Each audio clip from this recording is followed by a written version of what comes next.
भटकते एक दलदल से गुजरा, उसके पैर फंसे, नसों में शक्ति के अभाव के कारण धबाक लेकर बैठ गया।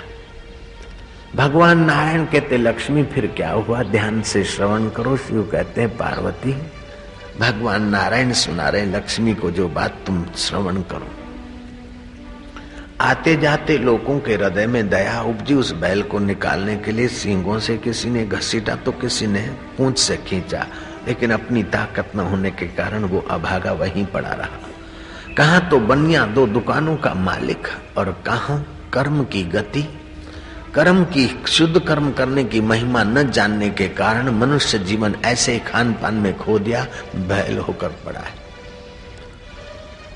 बगैया मक्खियां उसका खून पीती, चीचड़ उसे चूस रहे और कौवे उसे चोंचे मार रहे। मनुष्य जीवन ऐसे ही गंवा दिया। जो न तरे भव सागर नर समाज अस पाई, सोकृत निंदक मंदमती ही आत्महन अधोगति जाई। वो मंदमती आत्महत्यारा दलदल में पड़ा रहा। एक दिन बीता, दूसरे दिन की प्रभात हुई, सूर्योदय हुआ, दोपहर हुई, शाम हुई और सूर्य ढल गया। पेट में भूख, सिर पर कौवों की चोंचे। दूसरा दिन बीत गया, तीसरे दिन की प्रभात हुई, दोपहर हुआ और सूर्य ढलान के तरफ था। कुछ लोगों ने अपने अपने पुण्य अर्पित किए, फिर भी वो अभागा, न मरता है न जीता है। इतने में एक वैश्या आई। वैश्या उसे कहा जाता है जो किसी भी पुरुष से पैसे लेकर उसके साथ शारीरिक संबंध करे, वही उसका धंधा। ऐसा पापमय धंधा, लोगों की जिंदगी बर्बाद करने वाला धंधा करने वाली वैश्या के मन में दया आई और वैश्या ने पानी हाथ में लिया और चुल्लू पानी में अपना संकल्प करके बैल के सिर पे छांटा। बैल की सदगति हुई। हे उमा, चंद्रमा के किरणों के द्वारा वही भूतपूर्व बनिया बैल के शरीर में आया। अब वो बैल के शरीर वाला बनिया किसान के गेहूं में स्थित हुआ और वो गेहूं, वो कणक देव शर्मा ब्राह्मण ने खाई और उसके शरीर में वीर्य रूप में स्थित हुआ और ब्राह्मण की पत्नी के गर्भ में बालक के रूप में वो जन्मा। देव शर्मा के पुत्र का नाम रखा गया सुशर्मा और 5 साल का था। उसको जनेऊ आदि मिली और मंत्र आदि कुल परंपरा का मिला। अच्छे कुल में जन्म होने के कारण, अच्छे संस्कार मिलने के कारण उसकी बुद्धि कुछ अच्छी हुई। वो 18 साल का हुआ, उसके नगर में कोई संत आए और संत का सत्संग सुनने गया। एक एक कदम चलकर सत्संग में जाता है तो एक एक यज्ञ करने का फल होता है। श्रद्धा से सत्संग सुनता है, भक्ति योग का फल होता है और सत्संग सुना हुआ विचारता है, ज्ञान योग का फल होता है। कर्म योग, भक्ति योग और ज्ञान योग, तीनों योग उसके होने लगे। उसके चित्त में एक सात्विक प्रेरणा पैदा हुई। संत के चरणों में उसने प्रार्थना की, गुरुजी मंत्र दीक्षा तो मुझे चाहिए, लेकिन मंत्र दीक्षा के द्वारा मैं ये देखना चाहता हूँ कि अगले जन्म में मैं कौन था और उसके पहले मैं कौन था। आप देखना चाहें तो भी देख सकते हैं। गुरु ने उसको मंत्र दीक्षा के साथ रिवर्स ध्यान की विधि बता दी। उसने रिवर्स ध्यान करते करते देखा कि भूतपूर्व में बैल था और ऐसी मेरी दुर्गति और मेरी दुर्गति से छुड़ाने वाली वैश्या ने ऐसी कौन सी पुण्याय की कि मेरी सदगति हुई। वैश्या के पास गया और वैश्या ने कहा कि भाई और तो कुछ नहीं, मेरे पास तो साहूकार भी आते हैं और चोर भी आते हैं। चोर किसी ब्राह्मण के यहाँ चोरी करने गए और चीज न मिलने पर ब्राह्मण के घर का तोते का पिंजरा उठा लाए। वो तोते का पिंजरा मेरे को दे गए और तोता रोज गीता के 1-2 श्लोकों का उच्चारण करता था। मैं सोचती थी मैं अभागिनी दुष्कर्म तो करती हूँ, लेकिन गीता भगवान के श्रीमुख से निकला अमृत है। तोता के मुंह से निकली हुई गीता अमृत धारा में सुनती और वही अमृत पुण्य का मैंने बैल की सदगति में अर्पण किया था। गीता का ग्रंथ ऐसी जगह पर प्रकट हुआ कि दुनिया का ऐसा ग्रंथ कभी मैंने सुना देखा नहीं।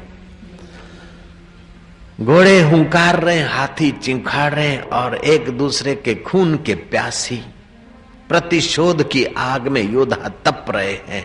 ऐसी जगह पर गीता का प्रागट्य हुआ है। होना तो यह चाहिए कि उपदेश देने वाला गुरु ऊंचे आसन पर हो और उपदेश सुनने वाला शिष्य नीचे बैठे, टंकी ऊपर हो और बाल्टी नीचे हो।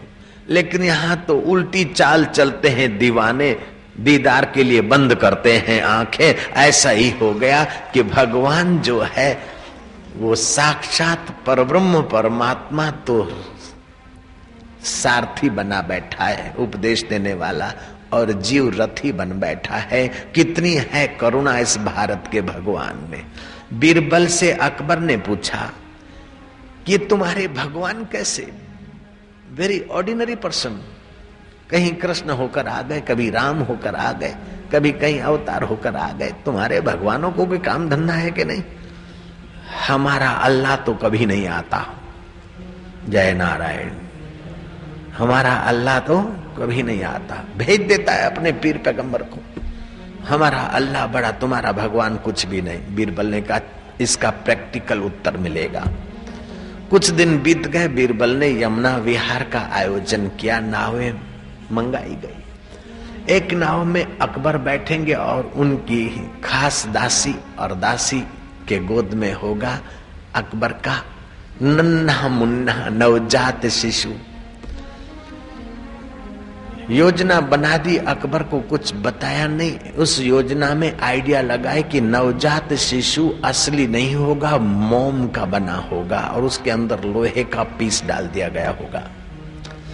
वेशभूषा ऐसी होगी कि अकबर समझेगा कि नवजात शिशु मेरा लेकर दासी बैठी है। दासी को समझाया, भर यमुना में, दिल्ली की घटना है, तुम्हारे गांव की, जयराम जी की, तुम्हारे शहर की। भर यमुना में नाव पहुंचे तो तू या अल्लाह करके स्त्री चरित्र करके हाथ से बच्चे को गिरा देना, बाकी का मैं संभाल लूंगा। दासी ने ऐसा ही किया। जो बच्चा गिरा, अकबर तो समझता था कि इस मेरा बालक है। अकबर ने जंप दे मारा, अफे दफे हो गया। इतने में तो बीरबल सारी नावें और नाविकों को ले आया। अकबर परेशान हो गया, कई गोते खोरों की नाई गोते मारे और उस बालक को पकड़ ही लिया। जब बालक पकड़ के अकबर नाव में आए तो देखा कि अरे ये तो आर्टिफिशियल मोम का बच्चा। वो समझ गया कि ये शरारत बीरबल तुम्हारी है। बीरबल ने कहा आपके प्रश्न का उत्तर है। बोले ऐसी गुस्ताखी तुमने की? बोले तुम्हारा प्रश्न ही ऐसा था। मैं तुमसे सवाल पूछता हूं कि तुमने गोता क्यों मारा? बोले मैं समझा कि मेरा दिल का टुकड़ा, मेरा जिगर का टुकड़ा, मेरा संतान डूब रहा है, तो मैं कैसे चुप बैठता। बोले आप किसी वजीर को, किसी नाविक को, किसी गोताखोर को भेज देते, किसी पैगंबर को भेज देते, तुम्हारे बेटे को पकड़ लाता। बोले जब अपना सपूत डूब रहा है तो किसको भेजने का समय कहां? बीरबल, बाप का दिल तो बाप ही जानता है। बोले ऐसे ही परमात्मा हमारा पिता है, परमात्मा का हृदय तो परमात्मा ही जानता है। अपने सपूतों को विकारों में और शोभ में डूबता हुआ देखता है तो फिर पैगंबर को भेजने